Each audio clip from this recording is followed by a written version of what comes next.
বন্ধুরা, আজকের এই ভিডিওটি এমন একটি ঘটনা নিয়ে যা আপনাদের হৃদয়কে কাঁপিয়ে দিবে। একটি 11 বছরের বাচ্চা স্কুলের বাথরুমে জন্ম দিল আরও একটি বাচ্চাকে। মেয়েটি স্কুলের ক্লাস 7-এ পড়ালেখা করত। আর এই 11 বছরের বাচ্চা মেয়েটির সাথে ঘটে যাওয়া অবিশ্বাস্য ঘটনাটি দেখতে হাজার হাজার মানুষ স্কুলে ছুটে গিয়েছিল। এই ঘটনাটা এতটাই হৃদয় স্পর্শী যে সেখানে উপস্থিত থাকা হাজার হাজার মানুষ ঘটনাটি দেখে সবাই হতভম্ব হয়েছে। তবে অনেকেরই প্রশ্ন, স্কুল পড়ুয়া এত ছোট মেয়ের সাথে কিভাবে এমন ঘটনা ঘটলো, আর সেই বাচ্চার জন্ম দেওয়ার পরে সেই মেয়েটির কী হয়েছিল। আপনি যদি পুরো ঘটনাটি শোনেন, আমি গ্যারান্টি দিয়ে বলছি আপনিও হতভম্ব না হয়ে থাকতে পারবেন না। আমাদের আজকের এই ভয়ঙ্কর ঘটনাটি শুধু শোনার জন্য নয়, বরং প্রত্যেক পরিবারের জন্য একটি বড় শিক্ষাও। বিশেষ করে যাদের পরিবারে মেয়েরা আছে, যারা এবং স্কুল কলেজে ভার্সিটিতে লেখাপড়া করে, তারা অবশ্যই ভিডিওটি একদম শুরু থেকে শেষ পর্যন্ত মনোযোগ সহকারে দেখবেন। আর এই ভিডিওটির জন্য অনুরোধ করছি, এই শিক্ষামূলক এবং গুরুত্বপূর্ণ ভিডিওটি আপনার পরিবার এবং অন্যান্য পরিবারের সবার সাথে শেয়ার করুন, যাতে করে অসচেতন সবাই এর থেকে শিক্ষা গ্রহণ করতে পারে এবং সচেতন হতে পারে। আর এরকম ঘটনার হাত থেকে আপনারা যেন সবাই প্রিয় সন্তানদেরকে রক্ষা করতে পারেন। তাহলে আসুন আর দেরি না করে শুরু করা যাক আজকের এই গভীর এবং শিক্ষামূলক ঘটনাটি। শুরু থেকে শেষ পর্যন্ত দেখতে থাকুন। এই ঘটনাটি সেই স্কুল কর্মকর্তা এর শিক্ষিকার কাছ থেকে জানা যায়। তিনি তার মুখের ভাষ্য অনুযায়ী এই ঘটনাটি বর্ণনা করেছেন। চলুন তার মুখ থেকেই তার ভাষ্য অনুযায়ী ঘটনাটি শুনে আসি। এই ঘটনাটি আমার নিজের চোখে দেখা, আমার নিজের অভিজ্ঞতা। প্রতিদিনের মতোই সেদিনও আমি সবার আগে স্কুলে পৌঁছালাম। স্টাফ রুম একেবারে ফাঁকা ছিল, যার ওপাশে নীরব। যখন আমি রাস্তা থেকে স্কুলের দিকে আসছিলাম, তখন রাস্তার আশেপাশে দোকানগুলো তাদের কাজে ব্যস্ত ছিল। আর আমার স্বামী প্রত্যেক দিনের মতো আমাকে স্কুল পৌঁছে দিয়ে নিজের কর্মস্থানে যেতেন, কেননা আমি তার সুরক্ষায় ছিলাম সবসময়। তার কর্মসংস্থান দূর হওয়ায় তাকে তাড়াতাড়ি বের হতে হতো, তাই প্রত্যেক দিনের ন্যায় তিনি আমাকে তাড়াতাড়ি স্কুলে পৌঁছে দিতেন। ঠিক আমিও তাড়াতাড়ি স্কুলে সবার আগে পৌঁছে যেতাম এবং চুপ করে বসে থাকতাম। ঠিক সেই দিন আমার পেটে অস্বাভাবিক যন্ত্রণা অনুভব হচ্ছিল, তাই আমি মনে করলাম ওয়াশরুমের দিকে যাই এবং যে বোরকাটা খুলে ফেলি তাহলে কিছুটা স্বস্তি পাবো। যে চিন্তা সেই কাজ। ঠিক তখনই আমি স্টাফ রুমের দিকে এগোচ্ছিলাম। যখন আমি স্টাফ রুমের দিকে ঢুকলাম, ঠিক তখনই হঠাৎ করে পেটে হালকা ব্যথা অনুভব করলাম।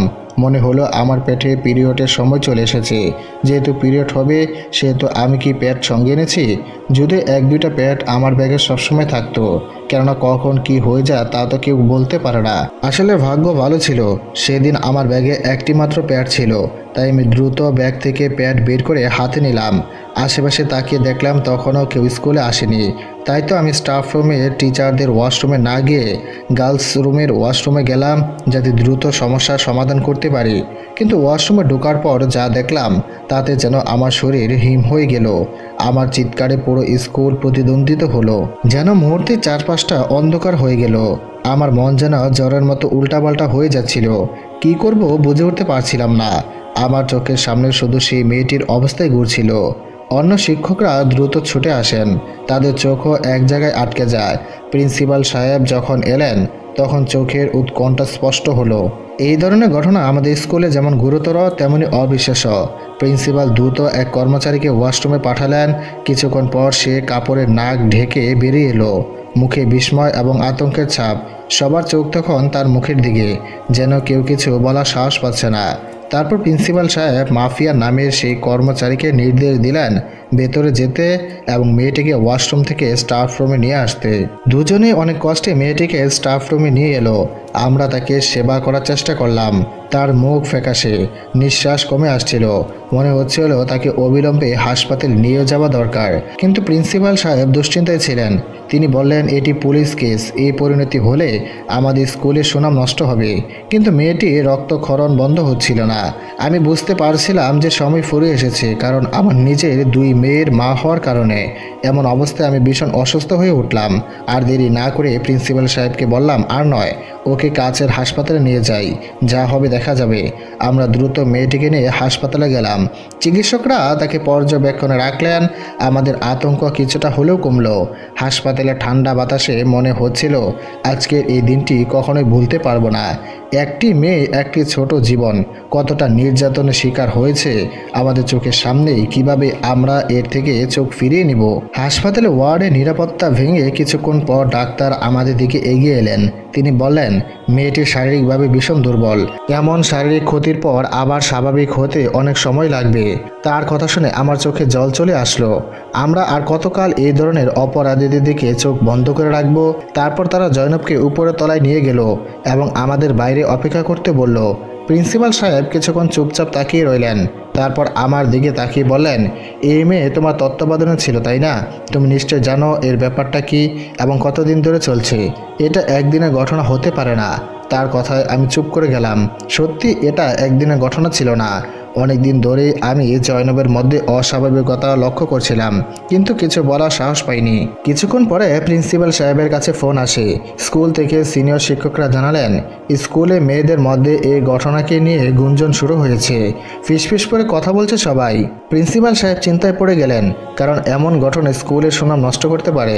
তিনি ভীত হয়ে আমাকে বললেন, এখনই মেয়েটির পরিবারকে কাউকে ডেকে আনো। শেষে আমরা জয়নবের মাকে ডাকার সিদ্ধান্ত নিলাম। সে এতিম ছিল, তার মাথার উপর ছিল শুধু তার মা। তিনি আমাদের পাড়ার পরিচিত জারুদারের কাজ করতেন। তাকে খবর পাঠানো সহজ ছিল না, কিন্তু তারপরেও কোনো এক মাধ্যম দিয়ে তার মাকে ডেকে পাঠানো হলো। কিন্তু হাসপাতালে এসে পুরো ঘটনা জানার পর তিনি জোরে জোরে কাঁদতে লাগলেন, আমাদের বিরুদ্ধে খারাপ কথা বলতে লাগলেন এবং চারপাশের লোকজন জড়ো হয়ে পরিস্থিতি ক্রমশই নাটকীয় হয়ে উঠেছিল। যখন প্রিন্সিপাল সাহেবের সহায়তায় আমরা তাকে শান্ত করলাম, বুঝিয়ে বললাম যদি তিনি এতটা উন্মাদ থাকেন তাহলে তার মেয়ের সম্মানহানি হতে পারে। এই কথা শুনে তিনি চুপ হয়ে গেলেন। এরপর প্রিন্সিপাল সাহেব তাকে সান্ত্বনা দিতে চেষ্টা করলেন, কিন্তু আমার মনের মধ্যে তখনও জয়নবের সেই রক্তাক্ত ইউনিফর্ম, ওয়াশরুমে সেই ছোট্ট অসহায় মুখটা ঘুরপাক খাচ্ছিল। আমি নিজেই কিছুতেই শান্ত থাকতে পারছিলাম না। তাই তো কিছুক্ষণের জন্য নিজের বাড়িতে আসলাম, গোসল করার জন্য, একটু রেস্ট নেওয়ার জন্য। বাড়িতে রেস্ট নেওয়ার পর আমি রিকশায় করে পুনরায় হাসপাতালের দিকে রওনা হলাম। সেখানে পৌঁছে শুনলাম জয়নবের অবস্থা কিছুটা স্থিতিশীল হয়েছে, কিন্তু সে এখনও চোখ মেলেনি। ডাক্তার তাকে দেখতে দিচ্ছিল না। তাই তো জয়নবের মা আমার দিকে এগিয়ে এলেন, আমাকে জড়িয়ে ধরে ফুপিয়ে ফুপিয়ে কান্না করতে লাগলেন। বললেন, মিস লাইলা, আমি একজন বিধবা, গ্রামে কাজ করে জীবিকা নির্বাহ করি। আমি চেয়েছিলাম আমার মেয়ে পড়াশোনা করে যেন ভবিষ্যতে আমার মতো না হয়, কিন্তু আমি কখনোই ভাবিনি স্কুলের চার দেওয়ালার মধ্যে আমার মেয়ে এভাবে নির্যাতনের শিকার হবে। এই কথা শুনে আমি স্তব্ধিত হয়ে গেলাম। আমি শান্ত কণ্ঠে জিজ্ঞেস করলাম, আপনি কিভাবে জানলেন যে যা হয়েছে তা স্কুলেই হয়েছে? তিনি বললেন, কারণ কয়েক মাস ধরে আমার মেয়ে স্কুলের নাম নিতেই লজ্জা পেত। স্কুলের ইউনিফর্ম ইস্ত্রি করতে গেলে তার চোখে জল চলে আসতো। সে বলতো, আম্মা, আমার স্কুলে যেতে ভালো লাগে না, আমাকে স্কুলে পাঠাবে না। অথচ আগে সে স্কুলে যেতে এমন অধীর থাকতো যে আমি ভেবেছিলাম বড় হচ্ছে, হয়তো পড়ার চাপে মন খারাপ হচ্ছে, তাই কিছুটা জোর করেও তাকে স্কুলে পাঠাতাম। জয়নবের মায়ের কথা শুনে আমি হতভম্ব হয়ে গেলাম। তার প্রতিটি শব্দের জন্য আমার মনের ভিতরে কাঁপুনি দিয়ে উঠছিল।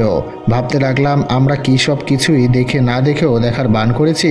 এতদিন ধরে তার পরিবর্তনগুলো আমার চোখেও পড়ছিল, তবু কেন কোনো পদক্ষেপ নেইনি। হাসপাতালের করিডোরে বসে মনে হচ্ছিল আমাদের সমাজের প্রতিটা মা বোনদের জন্য এই ঘটনা একটা সতর্কবার্তা হওয়া উচিত। সন্তানদের পরিবর্তনগুলোকে অবহেলা করলে আমরা হয়তো অনেক বড় বিপদের সম্মুখীন হতে পারি। নিজের সন্তানকে শুধু সন্তান নয়, বন্ধু হিসেবে গড়ে তোলা উচিত, যেন তারা আমাদের কাছে নিরাপদ বোধ করে এবং তাদের জীবনে প্রতিটি সমস্যা আমাদের পাশে দাঁড়ানোর সাহস পায়। পরের দিন সকালে আমি সরাসরি প্রিন্সিপালের অফিসে গেলাম। গভীর শ্বাস নিয়ে বললাম, ম্যাডাম, জয়নবের মামলা এভাবে চাপা দিয়ে রাখা যাবে না। থানায় এখনও কোনো অভিযোগ করা হয়নি, তবে আমাদের দায়িত্ব নেওয়া উচিত। জয়নবের সঙ্গে অবিচার হয়েছে এবং এটা সম্ভব যে স্কুলে তার সঙ্গে এমনটা ঘটেছে। আপনি তার অবস্থা নিজে চোখে দেখেছেন। সেই স্কুলের ওয়াশরুমে একটি অসম্পূর্ণ সন্তান জন্ম দিয়েছে, যার বয়স হয়তোবা 4 থেকে 5 মাস। ভাগ্যক্রমে সে বেঁচে আছে। তবে যদি কিছু হয়ে যেত? প্রিন্সিপাল সাহেব রাগান্বিত কণ্ঠ বললেন, তুমি ইয়াতিম মেয়েটির জন্য অতিরিক্ত চিন্তা করছো মিস লাইলা। আমি তো তার চিকিৎসার জন্য টাকা পাঠিয়েছি। এখন আপনি কি ভাবছেন এটাই শেষ নয়? জয়নবের জন্য আমি পুরো স্কুলের সম্মান ঝুঁকিতে ফেলতে পারবো এবং নিজের জন্য কোনো ঝামেলা চাই না। এই ঘটনা নিয়ে বেশি কিছু করলে পরবর্তীতে মেয়েরাও এ নিয়ে গুঞ্জন রটাবে, এটা আমার একমাত্র ভয়। প্রিন্সিপালের এই কথাগুলো শুনে মনে খুব আঘাত পেলাম, যেন আমারই দায়িত্ব বোধকে প্রশ্ন করা হচ্ছে। কিন্তু পরিস্থিতি সামাল দিতে চুপ করে রইলাম। এরপর আমি মেয়েদের সাথে একান্তই কথা বলতে শুরু করলাম। বিশেষ করে যারা জয়নবের কাছে ছিল তাদের কাছে জানতে চাইলাম জয়নবের আচরণে কিছুটা অস্বাভাবিকতা লক্ষ্য করেছে কিনা। প্রত্যেকেই বলল কয়েকদিন ধরে সে বদলে গিয়েছে, তবে এরপর কি হয়েছে তারা কিছুই জানে না। তখন জয়নবের এক ঘনিষ্ঠ বান্ধবী কিছু বলল যা আমাকে স্তব্ধিত করে দিল। সে বলল কয়েক মাস আগে জয়নব একদিন ছুটির পরে স্কুলে ছিল। সেদিন সহকারী শিক্ষক তাকে বলেছিল ছুটির পরে থাকতে, সহায়তা করবেন বলে। কিন্তু মেয়েটি জানায় সেদিন স্যার তার প্রতি অস্বাভাবিক মনোযোগ দিচ্ছিলেন। কথাগুলো শুনে আমার মন কেঁপে উঠল। মনে হয় স্যার হাসনাত কত দূর থেকে যেতে পারেন আমি কল্পনা করতে পারিনি। পরের দিন ছুটির সময় আমি স্যার হাসনাতকে সরাসরি ক্লাসরুমে ডেকে নিলাম। মুখে হাসি রেখে বললাম, আমি জানতে পেরেছি জয়নবের সঙ্গে কি হয়েছে। আমার কথায় তিনি অবাক হয়ে তাকালেন এবং কিছুক্ষণ চুপ হয়ে বললেন, আপনি জানলে অবিলম্বে থানায় অভিযোগ করা উচিত ছিল। অভিযুক্তকে শাস্তি দেওয়া উচিত, এত দেরি করা উচিত নয়। এই কথাগুলো শুনে আমি কিছুক্ষণের জন্য স্থির হয়ে রইলাম। তার প্রতিটি কথাই যেন আমার মনের ভিতরে আরও বড় প্রশ্ন জেগে তুলল। আমরা কি সত্যি স্কুলের অভ্যন্তরে সুরক্ষা দিতে পারছি? স্যার হাসনাত চলে যাওয়ার পর আমার মনে এক ধরনের সন্দেহ রয়ে গেল। ভেবেছিলাম আমরা কি সত্যি পুরো সত্যটা জানতে পেরেছি, নাকি আরও কিছু লুকিয়ে আছে।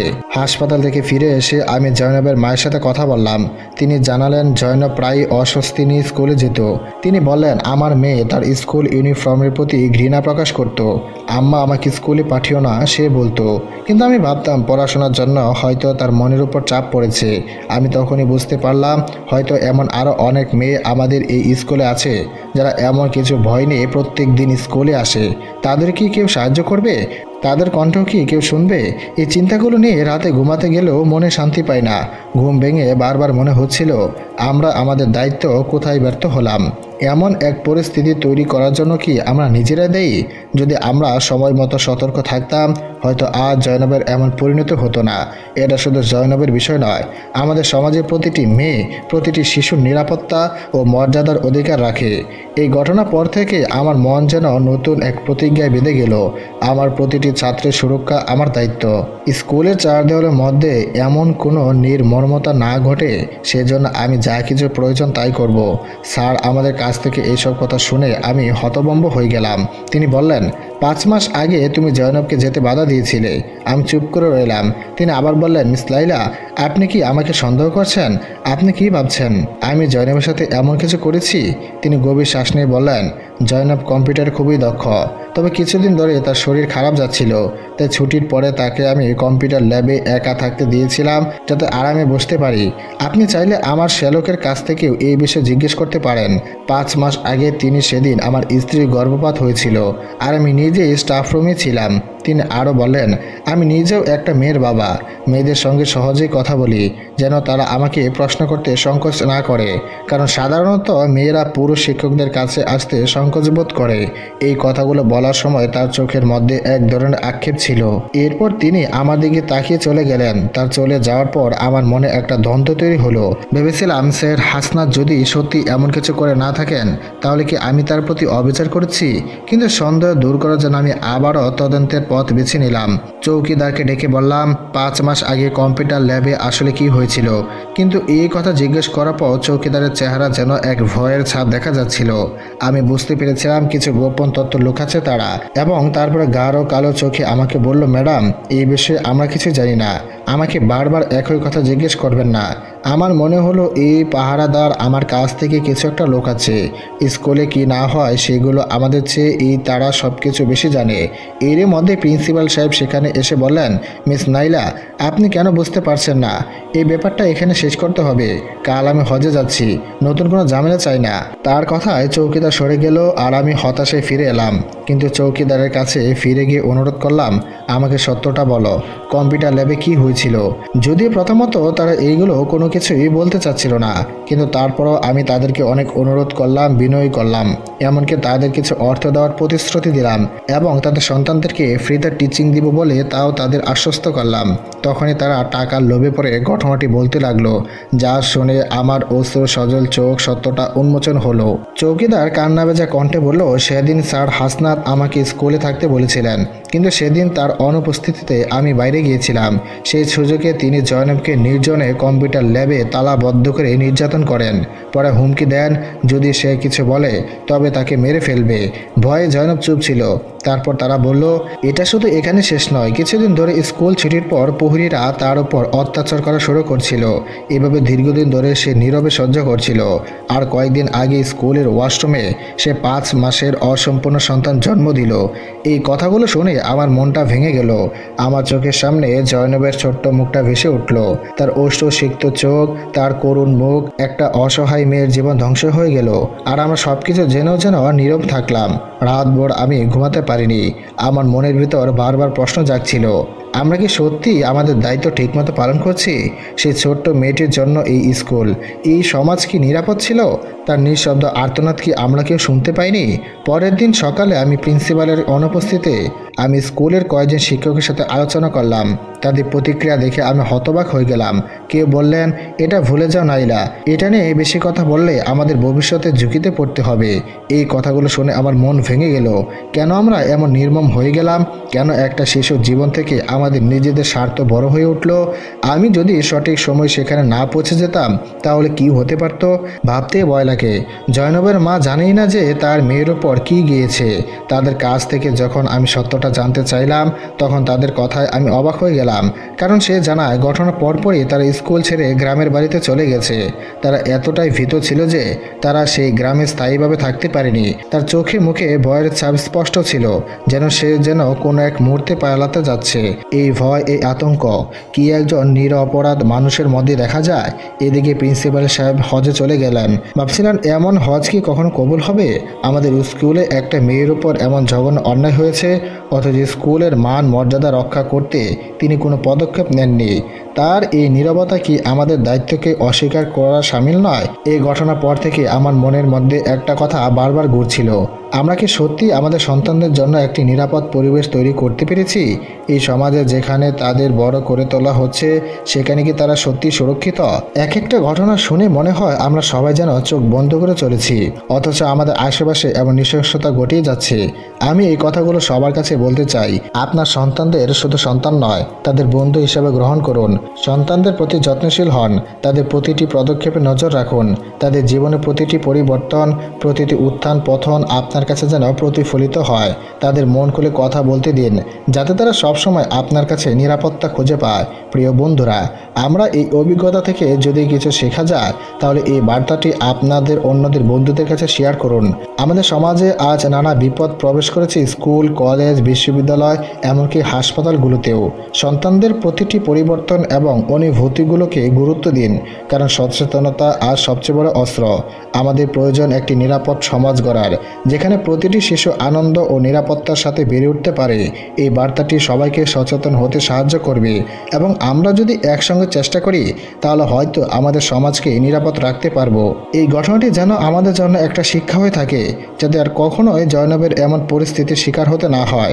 আসুন আমরা সবাই মিলে প্রতিজ্ঞা করি, এমন একটি সমাজ গড়ব যেখানে কোনো শিশুকে এমন অসহায় হতে হবে না, যেখানে প্রতিটি মেয়ে নিরাপত্তা এবং সম্মানের সঙ্গে তার জীবন যাপন করতে পারবে।